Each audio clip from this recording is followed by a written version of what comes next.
Juneteenth is now a federal holiday. President Joe Biden signed legislation making it official yesterday. He was joined by several community leaders and activists, including 94-year-old Opal Lee, who long fought for the commemoration. Juneteenth, or June 19th, marks the day in 1865 when enslaved people in Texas were finally freed, 2.5 years after the Emancipation Proclamation. Joining us now to talk about Juneteenth and its significance is Jemar Tisby. He is the author of The Color of Compromise, The Truth About the American Church's Complicity in Racism. Jemar, thanks for being with us. Always good to be with you. Thanks for having me. So we saw an article you wrote in the Boston Globe, and you talked about this other side of Juneteenth becoming a national holiday and some unintended consequences. Why don't you explain? So Juneteenth, for a long time, a lot of people have pushed for it to become a nationally recognized holiday. It's one of the most significant historical events in U.S. history. It marks the abolition of slavery, which took the nation's bloodiest war, the Civil War, to finally bring about. And so now it's just happened. It's brand new, breaking news, but there may be some unintended consequences. For instance, Juneteenth is specifically about Black emancipation. As we broaden Juneteenth, as it becomes a celebration recognized nationwide, we risk losing that specific focus on Black people for some sort of well-intended but misguided colorblind approach to American mythical progress. So are you saying perhaps that there are some in the African American community who don't think that this holiday should be mainstream?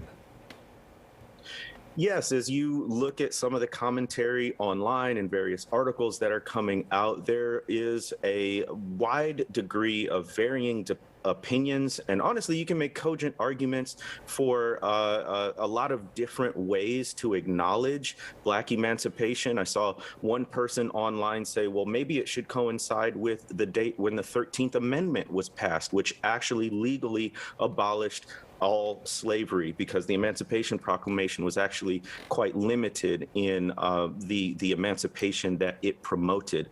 So there are varying degrees and varying opinions on this matter, and I think reasonable people can disagree.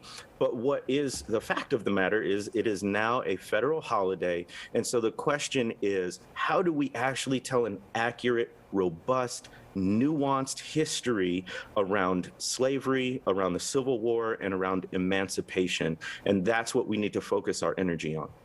You also say that some of the lawmakers who voted for this also oppose critical race theory and the 1619 Project, and you say there's a bit of a difference there. Yes, for a lot of us, it feels sort of like, ooh, follow the shiny object kind of an event where, you know, they'll make a big deal. I mean, this was unanimous support in the Senate to pass this bill, and yet some of those very GOP senators are supporting laws and bills that would prevent critical race theory from being taught, that would prevent 1619 Project from being taught. And these are the very kind of frameworks and initiatives that are actually trying to reveal and unearth and explain and examine the history of racism in the United States. So what kind of sense does it make to pass a bill that makes Juneteenth a federal holiday, and you're actually banning the kind of teaching that would give us an accurate understanding of an event like Juneteenth? So this nearly became a federal holiday last year. What changed since last year? Can it be solely attributed to all the protests that we saw about racial injustice?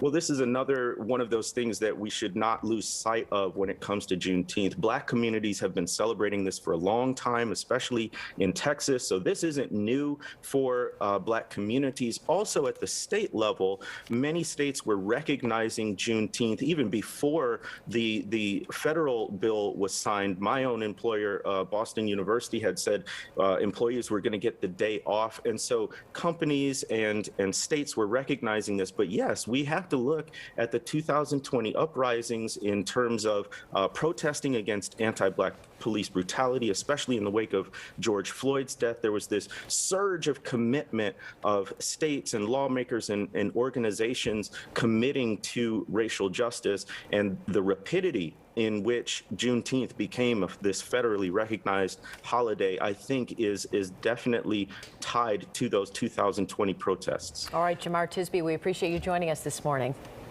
Thank you.